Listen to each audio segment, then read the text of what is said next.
नमस्कार। आप देख रहे हैं बीक्यू प्राइम हिंदी और मेरे साथ हैं आज सुला वाइन्स के राजीव सामंत जो एमडी एंड सीईओ हैं। उनका आईपीओ आ रहा है दिसंबर 12 को 340 टू 357 पर शेयर के हिसाब से, और लगभग 960 करोड़ वो रेस कर रहे हैं ऑफर फॉर सेल। राजीव, धन्यवाद बीक्यू प्राइम हिंदी में। पहला सवाल, आपने 960 करोड़ का जो आईपीओ है आपका, वो ऑफर फॉर सेल है, उसमें आप फ्रेश इशू क्यों नहीं लेकर आ रहे? So देखिए, the company doesn't really need the funds right now. We are building a big new winery, 60 lakh liter winery, but we are doing it through internal accruals. तो हमने देख लिया कि कितने funds लगेंगे, how much we're going to need for the next 2 years. We didn't only look at our fund requirement for next 3 months. We looked at what we expect for the next 2 years, and we came to the conclusion that in fact we don't need the fresh funds right now. Whatever capex path we have, we can do through internal funds. Rajiv, आप India के सबसे largest wine maker हैं। आपका business कितना बड़ा है in terms of manufacturing, और आपका बिजनेस मॉडल कैसा है, जैसे with respect to sourcing of grapes? So our current capacity is 1.4 crore liters, and we are now adding one more winery of 60 lakh liters at our Nasik facility. In terms of grapes, something like 10,000 tons of grapes this year. That's something around what we will be looking at. ये ये जो grapes हैं वो आप कैसे source करते हैं, और क्या आपके अपने वाइन यार्ड्स हैं, या आप कॉन्ट्रैक्ट बाहर से लेते हैं, और ओपन मार्केट से कितना लेते हैं? हम मेनली कॉन्ट्रैक्ट फार्मर से सोर्स करते हैं और थोड़ा ओपन मार्केट से। हमारा खुद का एकरेज बहुत कम है। जो सबसे महंगी वाइन है वो हम थोड़ा अंगूर उसके लिए लगाते हैं, और but the most of the wine we buy from farmers. We are dealing with around 500 grape farmers, and we are very happy about that this company and this wealth that is being created is also being shared with our farmers of mainly Maharashtra and Karnataka. अब आप, अगर आप देखा जाए तो आप चार segment में हैं आपकी वाइन की प्रोडक्ट्स। एक तो economy, popular, premium and elite. आपका सबसे ज्यादा सेल आई थिंक इलीट से आता है।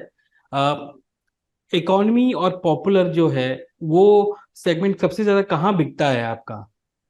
तो हमारा सबसे ज्यादा सेल प्रीमियम सेगमेंट से आता है, जहां हमारा सूला लोगो बहुत प्रोमिनेंट है. So the Sula sun, what you see on that is mainly our premium wines.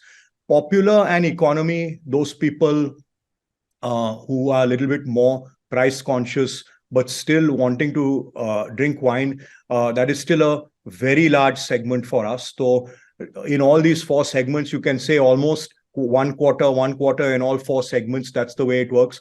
तो महाराष्ट्र में स्पेशली ये पॉपुलर वाइन जो है बहुत बिकता है. अच्छा, ये बताइए कि सबसे ज्यादा जो रेस्ट्रिक्शंस आती हैं स्टेट गवर्नमेंट्स की with respect to taxation, with respect to prohibition, उस रिस्ट्रिक्शन के बावजूद आप का ग्रोथ काफी अच्छा हुआ है काफी स्टेट्स में। आप कौन कौन से स्टेट्स में आगे जाके अपना एक्सपेंशन करने की देख रहे हैं, और कहाँ कहाँ आप कैसे कैसे रिलेशनशिप बन गए हैं जिसको आप लिवरेज करेंगे? सो राइट नाउ हमारे मेन मार्केट्स जो हैं, दैट इज महाराष्ट्र, कर्नाटका. लेकिन if you see the growth, Telangana, Haryana, Goa, these have all been terrific growth markets for us, and this is where we expect the growth to continue. So really growth is coming from all India today, all the states. Last few months, biggest growth has come from Northeast. So you can see that wine is starting to become an all India story. Sula is becoming an all India brand, and this gives us great hope and optimism for the future. किस तरह की आपको expansion दिख रही है mainly northern markets? मेरा कहने का मतलब ये है कि वाइन नॉर्मली अर्बन मार्केट्स को में देखा जाता है, मेट्रो हो गया, टियर 1 सिटी हो गया। आप किस तरह का डिमांड देख रहे हैं टीयर 2 टीयर 3 सिटीज में, जहां पर इमर्जेंस हो रहा है वाइन ड्रिंकर्स का? यस, ये सच है कि right now most of our wine is sold in metros and tier 1 cities. और what I see that next 5 years emphasis will be on metro and tier 1 city and then moving to tier 2 cities. मुझे नहीं लगता है कि rural areas में for the next 5 years at least इतना wine का demand आने वाला है. So it's very much N urban story at least for the next 5 years. और जहाँ तक वाइन्स के सवाल है, वो काफ़ी वाइन इंडिया में इंपोर्ट हुआ होती हैं, हाई प्राइस वाइन जो हैं। और अभी जो हमने देखा है, गवर्नमेंट का जो फ्री ट्रेड एग्रीमेंट है, उन्होंने ऑस्ट्रेलिया के साथ किया, आगे जाके यूके के साथ करेंगे। उससे क्या इम्पैक्ट हो सकता है आपका? क्या आपके कोई प्रोडक्ट पोर्टफोलियो में कोई इम्पैक्ट होगा उसकी वजह से? और उसमें क्या आपको अपॉर्चुनिटीज भी मिलेंगी उसमें? हमारा मेनली हमारे वाइन जो 1,000 रुपीज से कम है, that is our biggest sale today. और ये जो इम्पोर्टेड वाइन्स है, their price is generally more than 1,400-1,500 rupees. So उतना इम्पैक्ट नहीं आने वाला है. इनफैक्ट जो अभी ट्रेड अग्रीमेंट साइन हुआ है ऑस्ट्रेलिया के साथ में, I don't expect the prices to come down below the wines that are at least 2,000 rupees MRP and above. So there should not be any direct competition between those wines and our wines. I think it's a good result. I think government has taken care of the interests of the Indian farmers and the wine industry. So I'm quite positive even with the result of these FTA. अब alcohol and अल्को beverages, इसमें काफी price control होता है हमारे country में। इस price control की वजह से जो आपका जो कॉस्ट ऑफ प्रोडक्शन है, आप उसको कैसे मैनेज करते हैं? अपनी एबिटा मार्जिन को कैसे मैनेज करते हैं? क्या आप उसको पुश कर पाते हैं गवर्नमेंट को, ताकि वो अपने price increase, annual price increase करते रहे? और लास्ट प्राइस इंक्रीज कब हुआ था? So if you look at our prospectus, you will find that in fact our EBITDA margins have been increasing sharply over the last couple of years. So we have really been able to manage those cost pressures and the fact that there are price controls in certain states, and still with our focus on premiumization and on localization of our packing material, etc., we've managed to improve our margins. One of the things is that our grape costs have not been going up that much.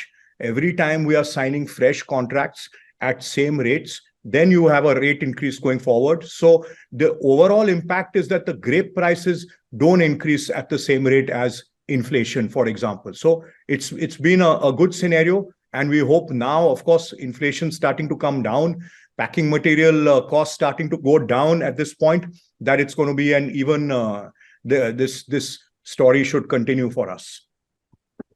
Wine का क्या कोई season है जहां पर सबसे ज्यादा बिकती है? कहने का मतलब ये है कि आपका जो फाइनेंशियल होगा, क्या उसमें सीजनैलिटी कभी आएगी, या it will be normalized sales जो होते हैं हर महीने हर क्वार्टर के, वो चलते रहेंगे? There is a lot of seasonality. तो एक तो प्रोडक्शन में सीजनैलिटी रहता है, जो Q4 में January to March, that is our main grape harvest season. So you will find the inventories looking very high at the end of March. Or Q3, that is our main selling season. So abhi December mein, to December is always our biggest month. More weddings, more celebrations, more special occasions. So a lot of sale of wine. और मुझे लगता नहीं है कि it will become ever a case where in every month we will sell the same amount. I think always you will have Q3 as the biggest quarter. And probably Q1 is the slowest quarter. और अगर आप आगे आगे का देखेंगे तो कौन कौन से स्टेट्स हैं जहां पर आप अपने वाइन के ब्रांड को ले जाएंगे? आपने कहा नॉर्थ ईस्ट सबसे ज्यादा ग्रो कर रहा है, बट नॉर्दर्न इंडिया और ईस्ट में भी कुछ स्टेट्स हैं जहां पर प्रोहिबिशन है, तो उस हिसाब से आप कहाँ ले जा सकते हैं? और उसके लिए जो लॉजिस्टिक्स लगता है, आप उसके लिए क्या कर रहे हैं? तो आज हमारी वाइन 25 स्टेट्स और 5 यूनियन टेरिटरीज में बिकती है. So you can say that every state which is not a dry state, Sula is there. I think the only state we were missing recently was Kerala, and even we are should be going into Kerala anytime now. But other than that, so it's only if it's a dry state that we are not there. But even in the Northeast, as you said, our sales have been increasing very nicely in the Northeast. So today, North, South, East, West, demand for wine is growing. Sula is available everywhere. So it's a very optimistic scenario.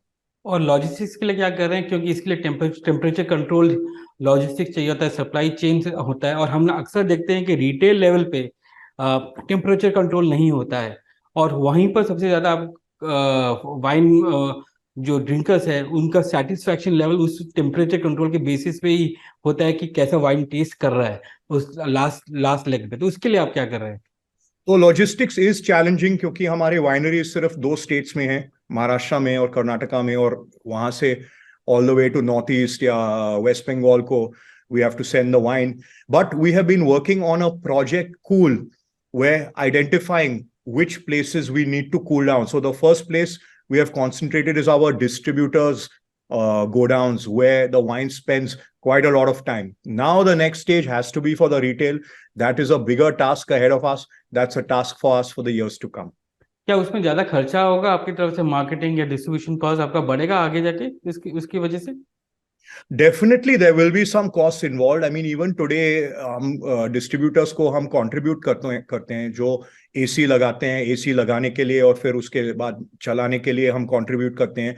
तो we might have to come up with some kind of program where जो retailer air condition करता है दुकान, तो हम उसको थोड़ा ज्यादा incentive देते हैं. It is entirely possible. उस पे थोड़ा खर्चा करना पड़ेगा. आपका दूसरा जो बिजनेस है वाइन टूरिज्म और इनो जिसको कहते हैं, उसमें लगभग 9% आपका रेवेन्यू वहां से आता है. उस बिजनेस को ग्रो करने के लिए आप क्या कर रहे हैं? तो that has been a terrific business for us for the last decade. आज ये यहाँ मैं अभी नासिक में बैठा हूँ. This is the most visited vineyard maybe on earth. Now to of course duplicate this is not so easy, लेकिन already हमारा unit है just we are outside Bangalore, so in a small way we have started there. Definitely we see scope in the future to take this wine tourism business further. इसके लिए आप tie ups करेंगे किसी के साथ, कोई और होटल्स या हिल स्टेशन जहां पर आप कर सकते हैं? बिकॉज होटल बिजनेस में एडमिनिस्ट्रेशन भी चलता है और लोग यूनिट्स को अडॉप्ट करके भी आगे ले जाते हैं. तो क्या आप उस डायरेक्शन में भी देखेंगे? We are definitely always open to tie-ups. कुछ जगह में it makes sense to go with a good partner, with a local partner, or with somebody who already has a setup there. But I can't comment on that right now. But we are not so close that we will only do it ourselves. Definitely, we are always open to good discussions with good potential partners. Rajiv सामंत, आपका धन्यवाद. आज BQ prime Hindi में आपका IPO खुल रहा है दिसंबर 12 को 340 to 357 rupees per share पे, और ओएफएस है 960 करोड़ का, जिसमें आप 2.69 करोड़ शेयर्स ऑफलोड कर रहे हैं. धन्यवाद आज बीक्यू प्राइम के साथ बात करने के लिए. धन्यवाद. Thank you.